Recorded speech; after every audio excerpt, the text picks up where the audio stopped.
So guys, we did it. We've reached 250,000 subscribers.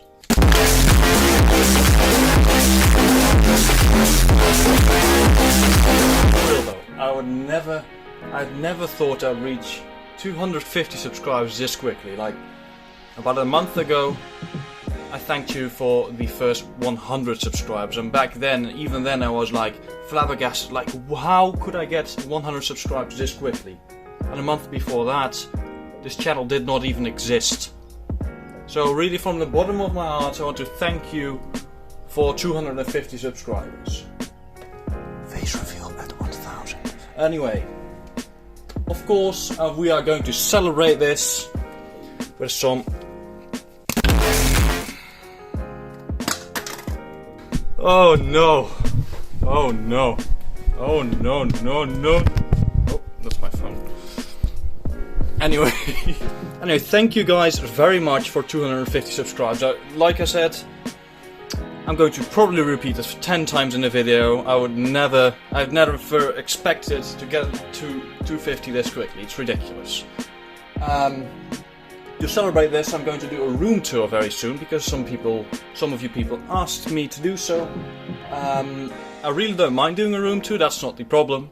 I needed to, find something to celebrate. So here it is. However, my room is currently in renovation. We need to put up some more lights, as if it doesn't have enough lights already. There's going to be a new door, and I need to hang up some nice scrolls with anime prints on them. So yeah, we're waiting for that. Once that's done, I'll do a beautiful room tour for you guys to thank you for this achievement. I'm going to do an update on what I've been reading the past week. And let's start with some recent series which I've actually started, because I decided instead of just focusing on series that I have complete, I also want something new. So let's start with the series I've been reading for the past week.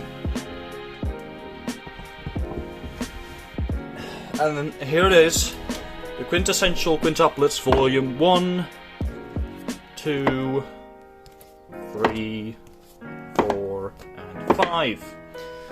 Now, this series, before I started, I heard great things about it, but I didn't know what to expect. I thought it would be a wholesome slice of life with a bit of comedy in it, not that great. But it actually is very, very fun to read, and it's actually a very fun concept of a guy that is in a school... How do you call it? School cafeteria, there we go. And he comes across a girl, which is Itsuki, one of the 5 quintuplets, and he said, this is my chair, get out. And she said, no, I was here first. And then they fight over that, and then in the end she asked him to tutor her. He said no, he declined, and in the end he is looking for a job because they have family debts. And their family is in debt, and he wants to get a job, so he gets to tutor the family. And they said you'll get paid 5 times as much as you regularly would. Now, that is a great deal, isn't it?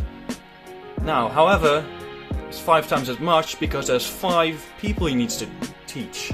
It's quintuplets, that's 5 twins of 5, I suppose. Now, each of these... even though they have the same face, it's very easy to recognize each, because one of them has this rabbit-looking thing, hairband, one of them has this headphones on, one has these weird things, whatever they may be, one is just normal, like it should be, and one has the stars, as you can see.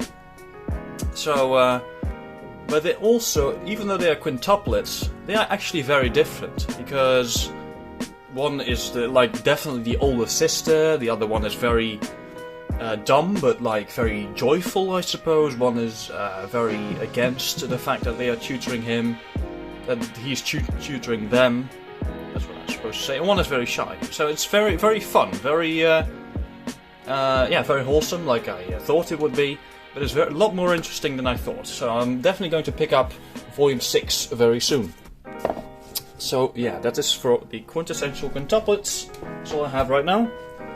Now we get to The Promised Neverland, which I've actually started on a little more than a week ago, I believe.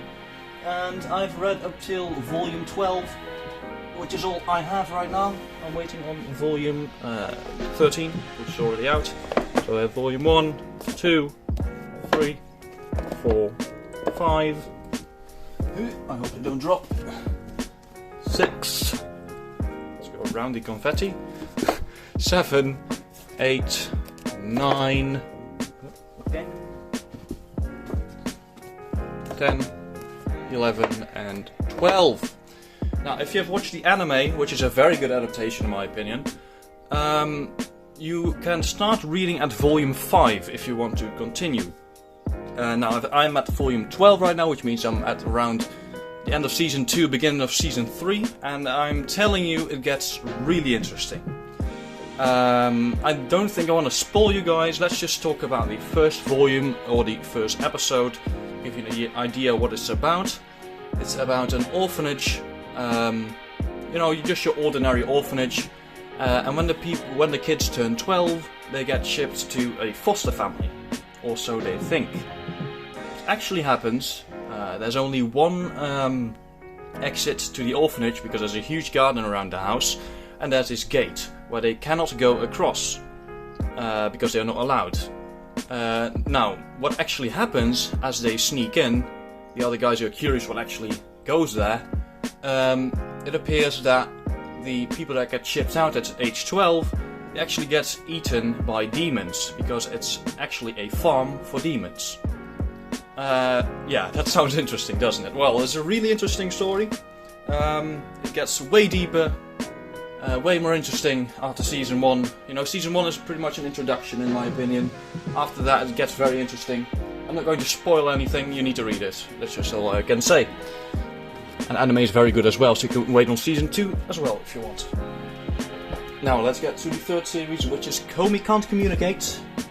I only have volume 1 right now. Finished reading it yesterday, and it's a very interesting book. You know, it's one of the most popular series at the moment, and it goes until volume 4 or 6, 5, something like that right now. Yeah, it's very funny. It's basically about this girl, Komi. She can't communicate. Wow, that was hard. Yeah, it's this guy right here, and he wants to help her get to 100 friends. And that's pretty much it. I'm not going to spoil anything more. It's very funny, and yeah, I like it. It's good. Not the best that I've been reading, but it's good. Then we have Lone Wolf and Cub. What have I been reading since the last episode? Quite a bit. Let's just get the last volume out I've been reading, which is volume 11. Yeah, so look how small it is. It's cute, isn't it? Yeah, this is the last volume I've been reading. I have up till 20. I need to pick up the last 8 volumes quite soon. I also have the new Lone Wolf and Cub, volume 1 till 7. Yeah, I want to finish the original first, of course. Yeah, it's very small, and I mean, the art is one of the best I've ever seen. It's so beautiful. Like, all these previous series look good, but this is exceptional. Like, look how beautiful that is. You also have very few pages which actually span the entire 2 pages, but is there one on this volume? I'm not sure. There might be. I don't know. But anyway, it's a very good story about a samurai which was a executioner. So he used to execute the daimyo, which is, I believe, the leader of a Han.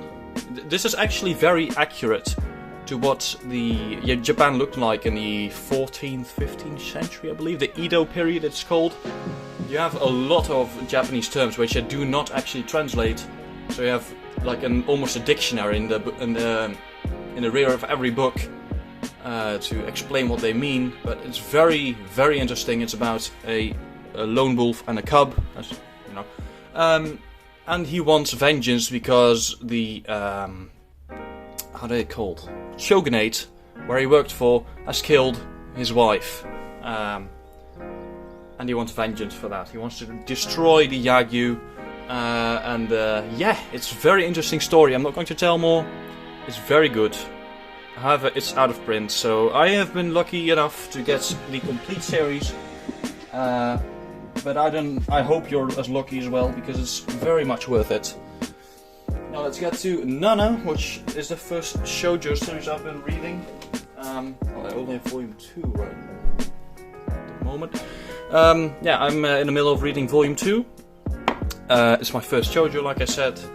And it's actually very good, because I like my musical drama series. I like July and April. And then Mr. the Anime Man said that Nana and Beck were his favorite musical drama, so I was like, hell yeah, I need to get on that. And it's basically about 2 girls named Nana. One is a rock, and it was in a band. I'm not sure if it was rock. She's in a band, and she ends up moving to Tokyo. And Nana, other Nana here, wants to go into art school, also moves to Tokyo, and then in the end, fates intertwine, and they get to be in the same apartment.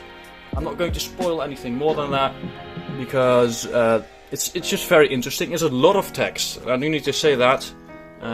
Like you can see here, in my opinion at least, it's a lot of text on every page. But it's very easy to follow, and I really enjoyed it actually. You know, I have been thinking like, shoujo is for girls, don't do that. But why not? It's a really good story. Shoujo just means that it has some romance in it, which it definitely does. But yeah, it's very good. Really enjoyed it. And last but not least, we have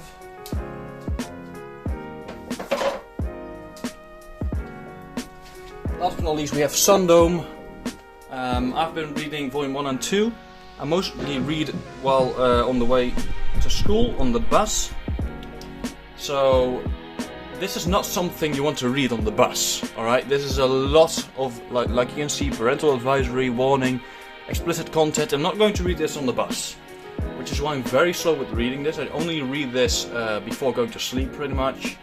Yeah, I'm on volume 3 right now. There's 8 volumes. I'm missing volume 5, which I'm going to pick up very soon. Some of you wanted me to review it, so I'm going to make a review of it soon as well. So yeah, review's coming very soon once I've finished it. And that was pretty much it for what I've been reading the past week. If you guys want daily updates on what I've been reading and my thoughts on what I've been reading, then please follow me on Instagram and Twitter. It's in the description down below. And yeah, I want to thank you very much for watching, and thanks again for 250 subscribers. And I'll see you in the next video. And now I'm going to clean this mess. My god. Bad idea.